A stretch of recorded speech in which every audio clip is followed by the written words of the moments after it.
meeting of 4 that we're having. And this is a hearing. It's an open hearing. Traditionally, historically, there has been no public comment during these sessions.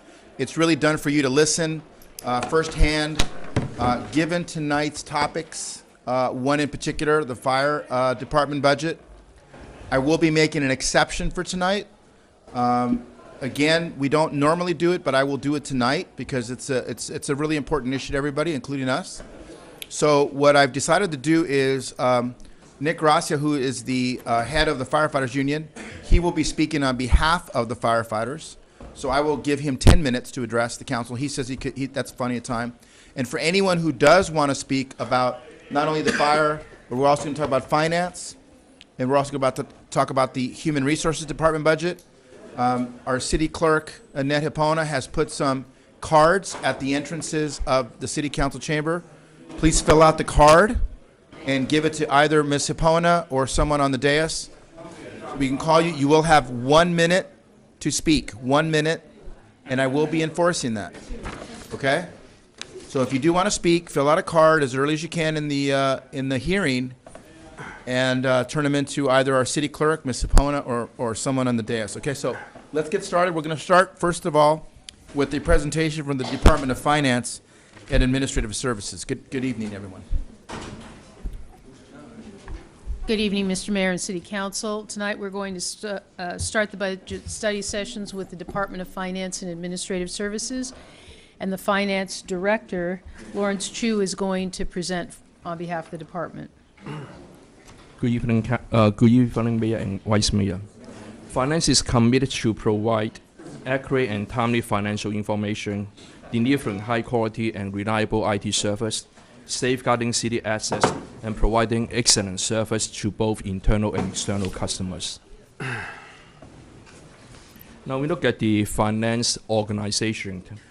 The finance is organized into 4 divisions: administrative division, accounting division, utility billing, and information services, with a total of 33 employees.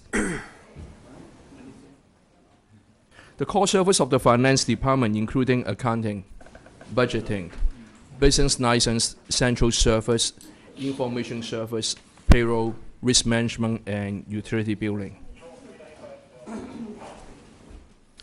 Finance monitor the fiscal activity of the city and provide financial reports to the department in a timely manner. We also act as a resource to the city council and city management in financial affairs. We provide analytical support and financial advisory to all city departments. We also coordinate short and long-range financial planning for all city departments.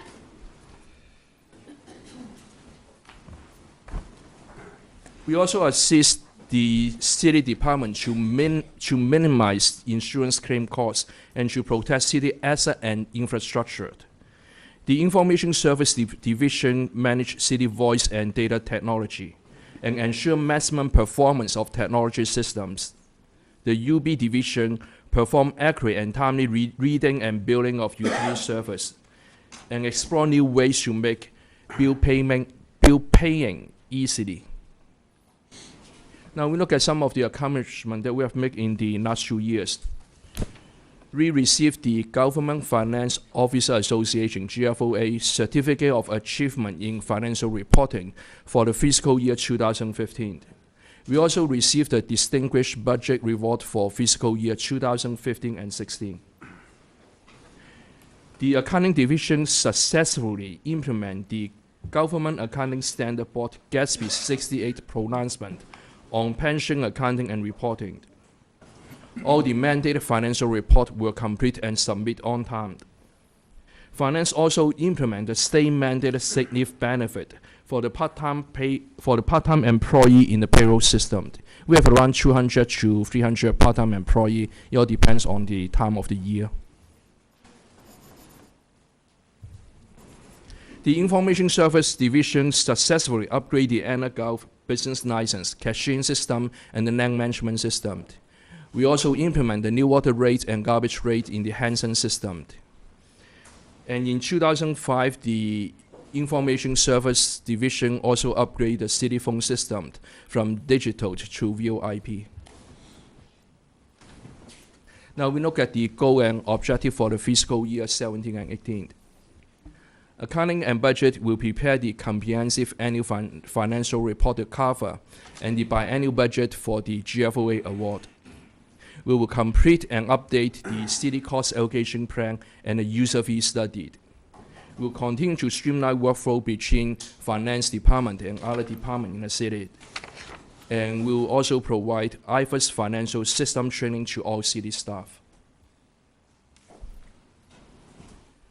The Utility Billing Division will issue the utility bill within 7 days of meter reading and should promote electronic customer payment. Right now, we have around 13% of the customers signing up for the online bill paid, and we want to increase the percentage to maybe around 20 to 30% in the next 2 years.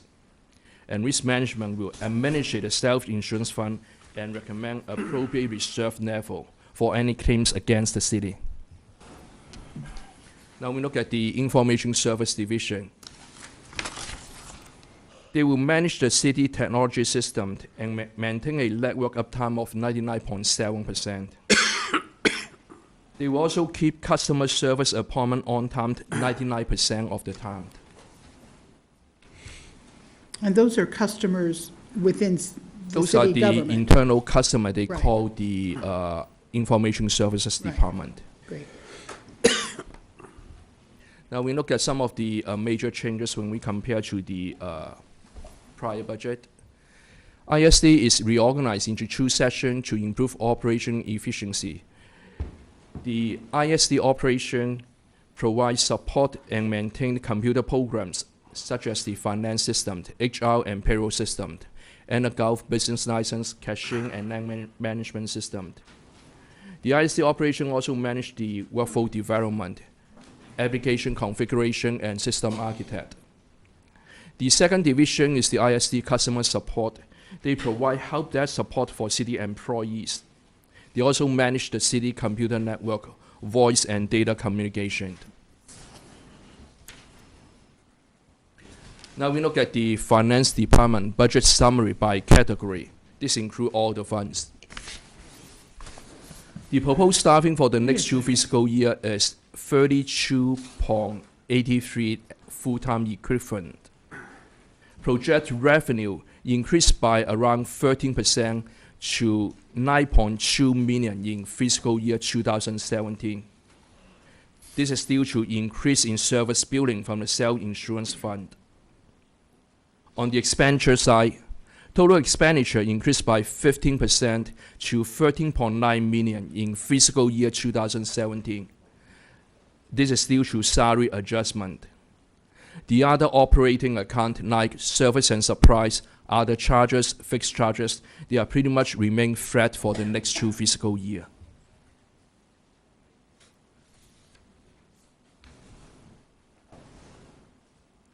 Another way to look at the operation of the finance department is the budget expenditure by fund. Total expenditure increased by around 1.8 million, or 15% to 13.9 million in fiscal year 2017. General fund increased by $250,000 in fiscal year 2017 due to salary adjustment. Risk management increased by around $700,000 in fiscal year 2017 due to outside legal costs and increase in the insurance premium. And there's also around $200,000 in salary adjustment.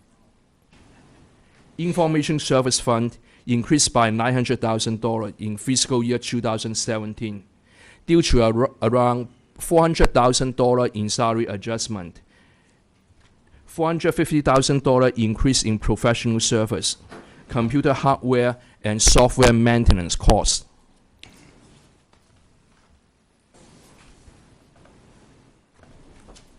Now we focus on the budget summary for the general fund. Yes. Before you go on,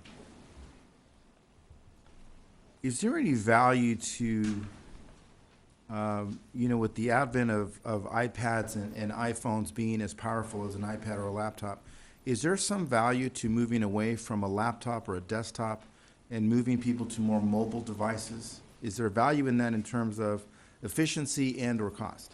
It all depends on what application they are using. There are some application, like for example, the city is going to have a new asset management system that will be presented to the council on next Monday. Yes, there's a value if we issue the iPad to the city employee so they can access the data on site rather than carrying a laptop. Yes, on certain application, there are value add to the efficiency of the entire organization operation.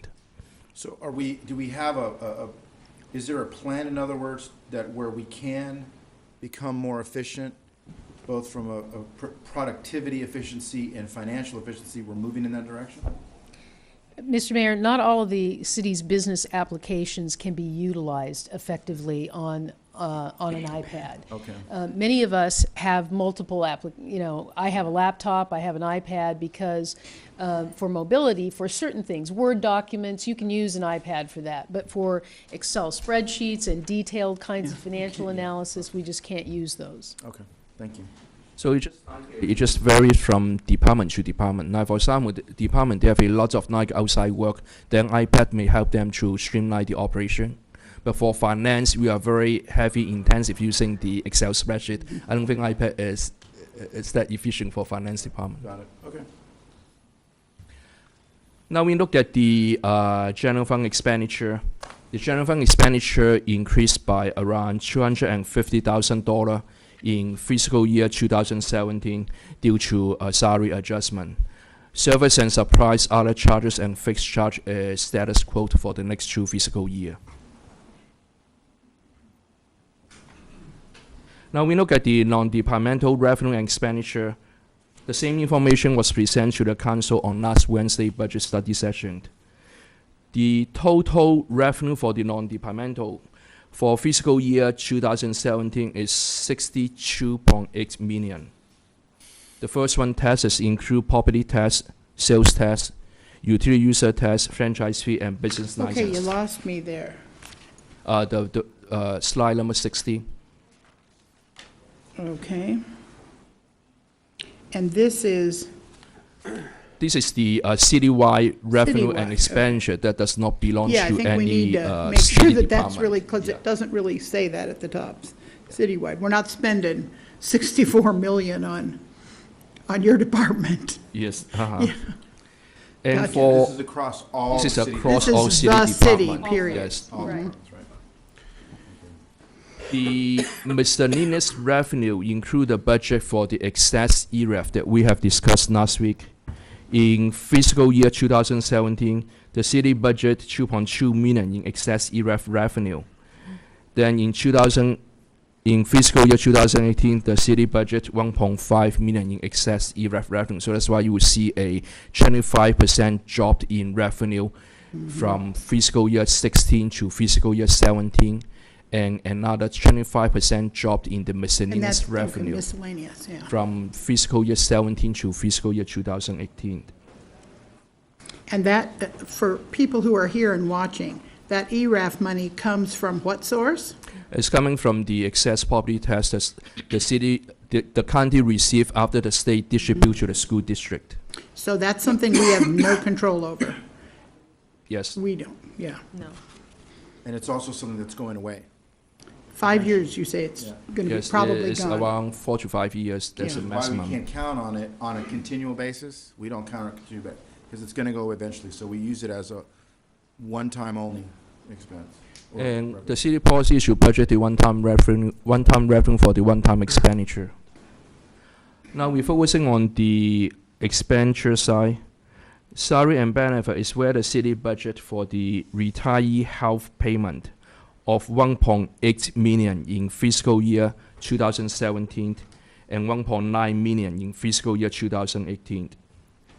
The transfer out, the very last item on the expenditure side, the transfer out of $989,000. This represents $415,000 general fund subsidy to the senior center. And Could you say that again? is So people- $415,000 general fund subsidy to the senior center That's operation. to the Dolger Senior To- Center. Yes. And $540,000 transfer from the general fund to the water fund to pay for the use of the water, Oh, for the city's use. for of the wa- city use of the water. So that's just our water bill. Yes. And this concludes my presentation. I'm happy to answer any question that you may have. If we could go back to slide 3. Are any of these positions currently vacant? We, on the information services side, there are 3 positions vacant. It's the information service manager. There is a program analyst, and then 1 network administrator. And do you plan to fill those positions in this next 2-year budget cycle, or are those positions staying open? Our plan is to consolidate a couple of the positions so that we are able to afford to hire a high-level IT professional. Right now, the market is so competitive for IT people, and we need someone at a high level who can direct our information services program from a broad perspective across the city. We have to look at all of our business systems, look at opportunities for us to use technology in a different way, and to do a strategic plan for technology to address many of the positions that have been lost across departments, and to make it easier for staff in all the departments to conduct the business of the city using technology as opposed to more positions. So the intent is to rewrite the job description from the manager position that we had to a higher level position that hopefully we can be competitive with the private sector, and bring someone in who really can do a broad scale assessment of what our technology needs are. And then vacancies in the network administrator, or the, what is it down there at the bottom? The program analyst would be then consolidated. Right. And on the payroll side, does the payroll supervisor have those 2 clerks currently in that office, or are Yes, those? we have 2 account clerk, 1 in the payroll office. They are filled positions. So there are 2 people in the payroll office? Yes. And then the other account clerk is? There are 1 payroll supervisor and 2 account clerk, 1 in the payroll operation. Okay. It's a 3-person operation in the payroll. And those positions are all filled? They're all filled position. Thank you. Okay. Any questions for Mr. Chu? No. Lawrence, I had a question on slide number 16. There's a line number 3 there on the revenue half of that page, or the top half of the page. Line number 3 says rents and interests. And it's it's lower than what it was in 15. It's going down. So can you give an example of what kinds of rents we have? Is that from our fields, our halls? Where's that rent and interest coming from?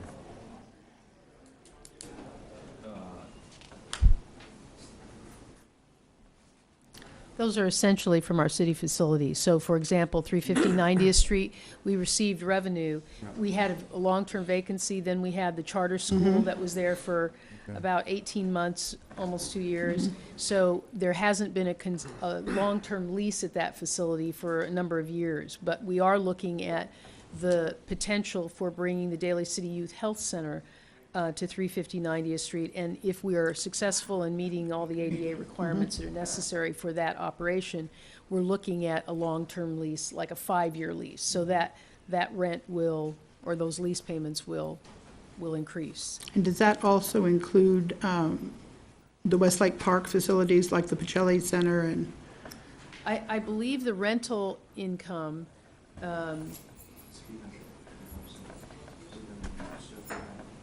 yeah, so that may include some of those rentals as well. Yeah.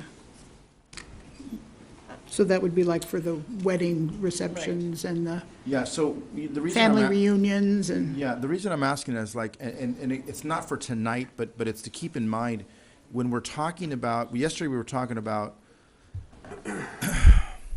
the fees that we charge the community for, the sports programs, after-school programs, things of that sort.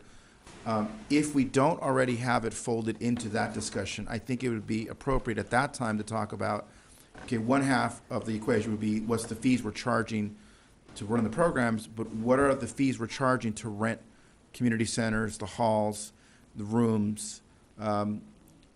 Because we have to look at it from the perspective that, I mean, you go to San Francisco and they charge you an arm and a leg. You go down the peninsula and they charge you another arm and a leg to use a hall. It's, $350 an hour is not uncommon. And if we're not charging that, then like the fees for the programs, we end up subsidizing a lot of this. So, and that's why I asked, because it seemed a little low to me. So maybe there's an opportunity to generate a little bit more, if nothing else, to help offset the cost of the IT professional. I know you've been struggling with that for a long time. We can't find one. Just for the sake of clarity again, you mentioned the challenges we're having. What is the going rate for an IT professional of the caliber we need to run our IT programs for Daly City? So for a city our size, out in the marketplace today, there are numerous recruitments going on for what the titles that are usually used for that level of position today is Chief Information Officer or Chief Innovation Officer, things like that. And we're looking at probably somewhere between 150,000 and 185,000, and that would probably be on the low end. Yeah, that I is, would definitely say on the low end. that is very low end. Yeah, I can tell you, working in the IT world, Friends who have those that is jobs. about maybe a quarter of what people like that Right, get. So and that's it is- that's the challenge that we have, particularly being here in Silicon Valley, trying to compete with, all the Silicon Valley firms that are hiring people with high-level tech skills. We really aren't in a position to afford that. Okay. And in fact, the former incumbent in the manager position, which is below the position we're envisioning now, left to go to San Francisco to get a higher-paying job. Right, okay. Any other questions for Finance Director? Okay. Just one Yes. comment, is that when we're looking at those fees for the rental things, we should probably throw in, just for comparison, what they're charging in Colma, since True. that place is rented a lot, the community center, and a lot of people from here also rent that facility, just, Yeah, maybe like a For knowledge. geographic Yeah. graph, because. We can do a survey Yeah, of it's something of a local proximity issue for people when they're renting, like, how far is it from the freeway, BART, that kind of thing, and let's see what it looks like. And then that's a good time when we're discussing the fees to also talk about the rental costs and what we're paying there. Okay, not seeing any more questions, Lawrence, thank you very much. And Okay, were there- that's it for, were there any cards on it? no, none of the cards are about finance. So, okay, Then we will move on to the second department. Mr. Mayor, I noticed there are a lot of people still outside, yep. and I think in fairness, I think we should open the doors up so that they could, Yeah, I wonder if we have anyone participate. that can do that. I think if Conrad's around, he might be able to do it. Julie, can you? Can someone get that open, and then, I don't know if there's chairs out there, but if you can pull in some chairs, that'd be great. Thank you, Ray. And people, there are chairs down here in front. Come on down and fill in.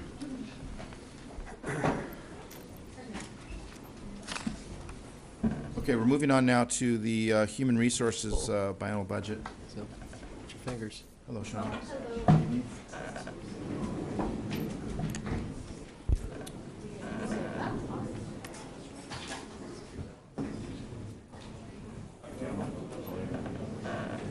Give it a minute for them to open up the doors there.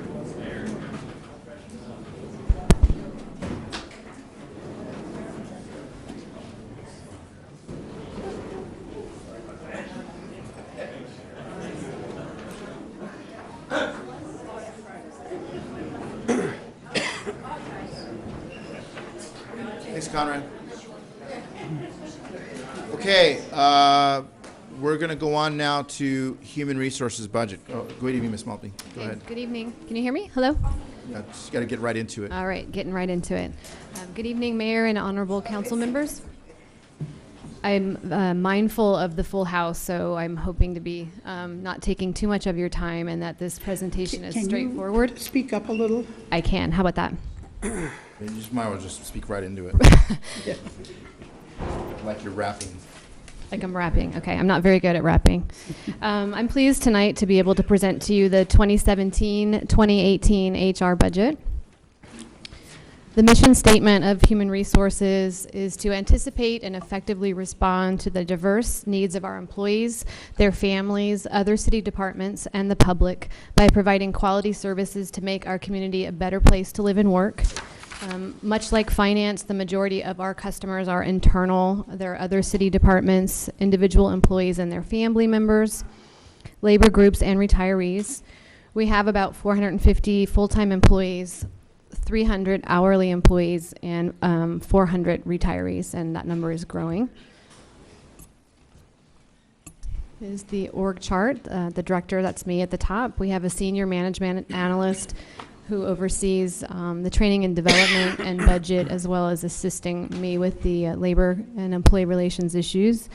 And before you go on, are all those positions full? These are all full, correct. We have 2 human resources analysts, one that handles our workers' compensation program and the other that handles our recruitment program, and 1 HR specialist who handles the day-to-day administrative tasks, personnel action forms, invoices, and anything that might pop up during the day. HR's core services are to administer employee health and welfare benefits programs and the safety program, to administer the workers' compensation program, the recruitment and selection process. For the past fiscal year, we conducted 41 recruitments. We anticipate about 40 more recruitments because of the workforce. We have an aging workforce, lots of retirements. So about 40 recruitments in 16-17 and about 33 or so in 17-18. Another core service is that we manage the collective bargaining process, as you know, and once we complete the bargaining process, the contractual changes, we have to make sure that they're implemented for all 11 groups and that they're followed consistently. We work with management, unions, and employees to resolve employer problems at the lowest and least detrimental level. We also handle class and compensation issues and employee recognition and communications. How we support citywide priorities, we continue to prepare the next generation of employees through succession planning, through the leadership succession and supervisory academies. We continue to identify opportunities for greater cost effectiveness and efficiency through shared services, including the San Mateo County Regional Training Consortium, which is a shared service. This past year, our employees participated in countywide leadership, supervisory, and lead worker academies, and workshops that included business writing essentials, intro to supervision, social media 101, and mastering effective communications. And we also continue to actively recruit and refer qualified and diverse candidates to departments for city employment. Continuing on, we will continue to work with other city departments to anticipate and respond to changes and staffing needs due to the increased number of retirements, as I mentioned. Continue to promote the City of Daly City as a great place to work with a variety of career possibilities, and promote employee development by providing tech training opportunities, professional development for groups and for individuals. In 2012, the City Council adopted a wellness policy that was very well received. HR continues to support the wellness initiatives, including the Fit Fest, Walkathon, Healthy Recipe Showdown, Lunch and Learn seminars, Healthy Vending, and Employee Wellness Month. And I'd like to give a shout out to the Recreation Department who helps facilitate some of these events for us.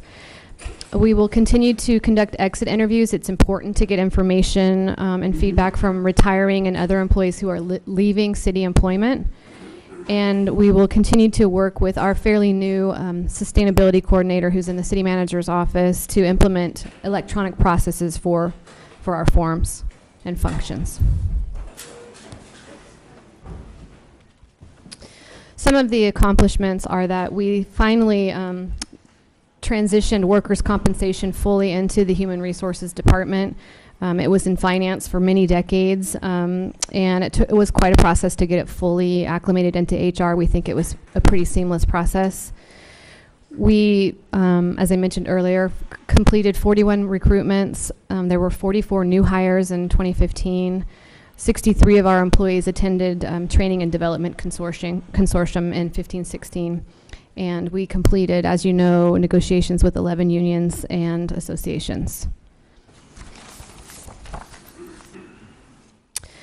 Goals and objectives going forward are fairly similar to what they were last go around. During this budget cycle, we hope to complete negotiations with 11 unions and associations to work with departments to resolve employee-employer problems at the lowest and least detrimental level, and to provide services in a manner that foster the overall best interests of the city.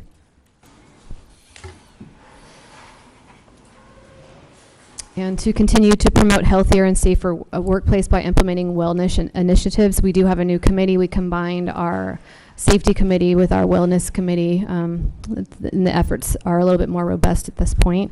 And we are working with the city departments to promptly report industrial injuries. So the next few slides are numbers. This is the first budget cycle where we've included the actual cost of the workers' compensation program, which if you look at total expenditures on the bottom, it accounts for about $4 million out of the $5 million we have in expenditures. And the next slide will detail that. Shauna, before you go there, can you go back Yeah. to that slide? Yep. Can you give me an example of, you have a line item there, other charges? Mm-hmm. It says requested for 17 and 18, you have 2.1 million and then 2.2 million. Can you give me an example of what is other charges? What's in there? It's a lot of money. So, Lawrence, can you tell me what you're charging me?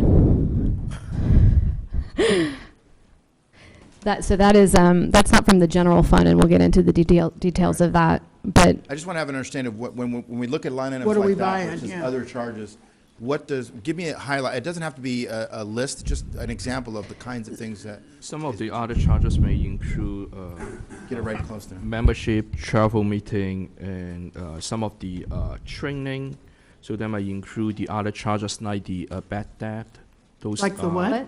The bad debt, the money that we cannot collect. The bad debt? Debt. Oh, bad Bad debt. debt. It's a very minimal amount, yeah. so I think they're looking at, is that 2.2? No, I think that that's, Christine, do you have the detailed breakdown? Those are numbers that I'm looking finance at, gives to us. You can sit up here if you want. That's easier that's for you. okay. Want to put your laptop? The other charges included in that, I'm thinking, is the other services we do for the medical review for safety officers. There's a lot of various medical reviews that we do for them. And also, it is our insurance for workers' comp. Oh, okay. Oh, okay, because Insurance that should premiums. almost be in a line by itself in the And it future. will be in the next slide. Yeah, I believe okay. it'll be more clear. But insurance premium cost, Christine, or insurance cost out the door for us? Insurance premium costs and just the cost of running the Oh, workers' comp got it, program. okay. Thank you, appreciate it, thank you. So that's not something, that's something that's a required cost. Yeah. Yes, Yeah. these are, Yeah. unlike fixed charges like overhead charges Right. that all the departments share. Right. These are unique to the HR function Right. for workers' comp. Since we have consolidated the workers' comp function now in HR, it used to be handled under Risk a man- larger yeah. risk management umbrella in finance, but we've split it out. And so those are costs that previously were not reflected in the HR budget. Got it. Right, so that is a big number. So, Yeah, so if it's possible in the future to put a little indent there and list a few things, because otherwise it looks like, well, heck, we could do without that. But then when you say it's our workers' comp Right. insurance premium, well, that we can't do without. Yeah. Yeah, generally, in every single budget, the only costs that are discretionary costs, and they're pretty much listed the same way in every department, it would be services and supplies and program costs. Those are the discretionary costs. Everything else, salaries and benefits, we can't just arbitrarily change because those are based on negotiated agreements for compensation and benefits.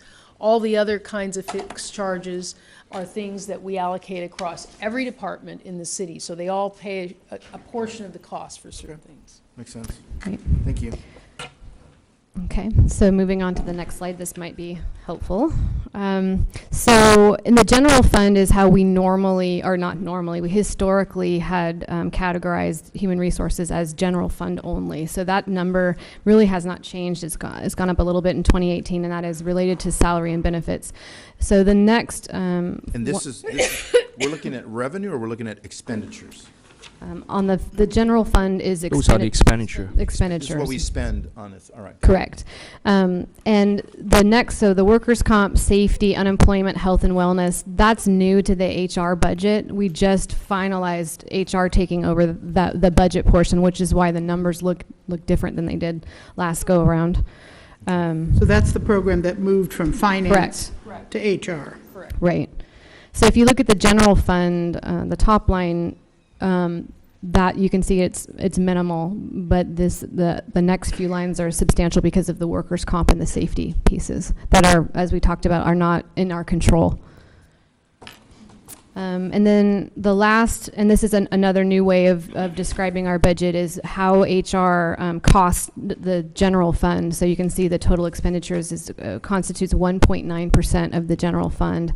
And if you look at the top, the funding, the staffing, I have 5 people, but it's listed at 3.65 because the funds are allocated from the workers' comp piece. So for myself and for our workers' comp analyst, we get paid from the workers' comp fund, if that makes sense. So what you're saying, in other words, is even though you have 5 people, 3.65 of those people get paid from the general fund. The rest are paid from the workers' compensation fund. Correct. Got it. And this is the first time we've highlighted it that way. That's good to know. Okay. Yeah. And that's all I have. Do you have any questions? Questions for Ms. Maltman? I think we answered them all. I think, yeah. All right, thank you. Thank very you. much. Nice job. Okay, before we get started with fire, which is our last budget matter, let me reiterate for those of you who might have come in late. Traditionally, we do not take comment because this is a hearing. It's just a matter of allowing the public to hear firsthand what we're doing. Given the exigency of the topics, what we're going to do is allow public comment. So fill out one of these cards. They're at the entrances of the city council chamber. Get them to someone like our city clerk or our assistant city manager. We'll give you 1 minute to speak. However, I have talked to Nick Gracia, who is the president of the Firefighters Union beforehand, and we've agreed on 10 minutes for him, which is what he requested, to speak on behalf of the firefighters. Okay? So again, fill out your card. Annette Hipona, our city clerk, will be keeping time. So when you hear her or she's waving her hands or standing up or whatever. Or the beeper goes that's when off. you need to stop. She may be up here keeping time too. Chief, good evening. Thank you, and please begin. Good evening, Mayor, Vice Mayor, and council members. I'll be presenting the fire budget. Yeah, talk up a little bit. There we go. How's that? Testing, better. testing? Got it? Better. Okay, great. Fire department mission statement really just refers to service and safety to the public. The organization chart, in 2003, the North County Fire Authority was put together, and that org chart up there reflects positions from all 3 of the jurisdictions.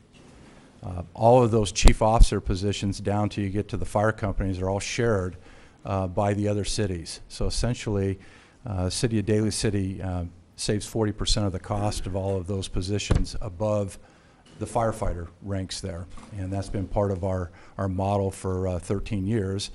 Each of those years we have, through economy of scale and reductions, we've eliminated positions that became vacant, about 11 positions so far. And throughout the years, we've been successful in saving millions of dollars to give back to each of the 3 cities in order for them to fund other types of programs. Next. Our core service obviously is emergency response, and there's a whole list of services that are provided in order to deal with that emergency response, and I won't go through each one of them, but if you look at the bottom of that list, the fire service has basically been the one that's had to take on most of the types of services that nobody else wants to do. We were never involved in active shooter, WMD, special operations in the area of hazardous materials. Those all came on in the past years because there's nobody else to deal with those kinds of emergencies. So there's a lot of specialization besides just going to structure fires and emergency medical calls. Of course, we administer the fire code, and we do the fire and life safety inspections of the multifamily, commercial, and permitted occupancies within the city. You'll see one of our accomplishments as we go forward. We are one of the only fire agencies that inspect each and every business, multifamily, and permitted occupancies once a year. You won't find that in any other fire agencies, I think, as far as you can see, that do that. We think that that's helped us be successful in our low fire loss and getting us out in the community and being able to make businesses in the multifamily occupancies as safe as we can make them. Community outreach, that has to do with all the efforts that we put forward in terms of trying to get out in the public and avoid having accidents or events that require emergency response. It involves the community emergency response team training. Hands-only CPR is another one of the new initiatives that we've been very active in the last couple years. And then organizational support, that's all behind the scenes. That's all the stuff that's done in order to allow for the services to be provided and support of the people. So support for citywide priorities under economic development. We manage the plan check review in order to save money. About a year ago, we contracted out our plan checking. We manage that. We're still the interface with the businesses. But that was the only way that we were able to keep up with the workload with the number of people that we have in our Fire Prevention Bureau. And it's worked out and been positive for us. In terms of we've had no issues, but we're still there in a consultation and interface with any developers and contractors. North County Fire Authority, I talked a little bit about that in terms of what it has done. We have continued for all the 13 years to look at other ways to reduce money. I manage 3 cities, and all of our people are involved in doing and providing services and making cost reductions wherever we could over those years, and we'll continue to do that. Of course, we're into stopping the escalation of medical emergencies, structured fires, and any other emergencies that occur in the 3 communities we protect. I talked about the inspections that we do and the training that's done. It takes a whole lot to keep our people trained and keep them certified as EMTs and paramedics. We have achieved a 98% customer satisfaction rating over all the years. We continue to have high marks in that area. Of course, the outreach I talked about and in terms of trying to avoid incidents before they happen. We are involved in the emergency planning and preparedness of the city and its plans. We don't have a position for that anymore, so it's like everybody else, we're doing more with less, but we are maintaining at least a plan for this city. The accomplishments for the department, we measure our response time, and explain a little bit about the response time. A lot of departments will give you varying numbers that have a different meaning to them. If you get an average, they maybe just be talking about the time it takes to drive to a call. We actually measure from the time that an incident is received from the dispatch center, it then alerts the fire station, and then the time to get to that call. And that's a total reflex time of 7 minutes. Our travel time is 4 minutes. But just so you know that it's not just a 4-minute time frame, it's overall 7 minutes by the time it's dispatched. We turn out, meaning we get our gear on, we get in our engine or ladder truck, and we respond. But that's a very fast and very impressive mark, 96%. Same thing has to do with fire response, similar as a medical response. The multiple response, that has to do with when we have a response that requires, for a structured fire, and we need multiple fire companies to respond. We measure how long it takes to get all those fire companies to that location. That's why you see an 8-minute, because they're coming from multiple districts in order to arrive. And that 11-minute time frame is a total reflex time. We've been able to maintain a 90% fire confinement success rate, meaning we hold the fires to the floor of the room of origin. And then I mentioned the 98% overall customer service satisfaction. Chief, just so we're clear, the dispatch of the fire department for these things you mentioned here, that's coming from the county of San Mateo?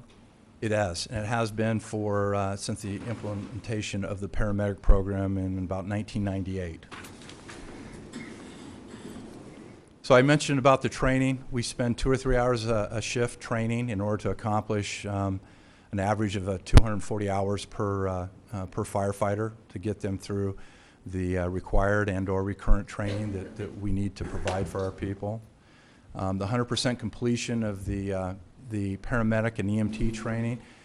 Some years ago, we eliminated the cost to the city for having to pay overtime to send people out, and we do it on duty. So all those hours normally were done in the past were accomplished on overtime, and now we do them in service on duty. And just a quick question here. When you're having a training, then the firefighters come with their engine or truck or whatever they're assigned to, correct? Exactly. So there And- might be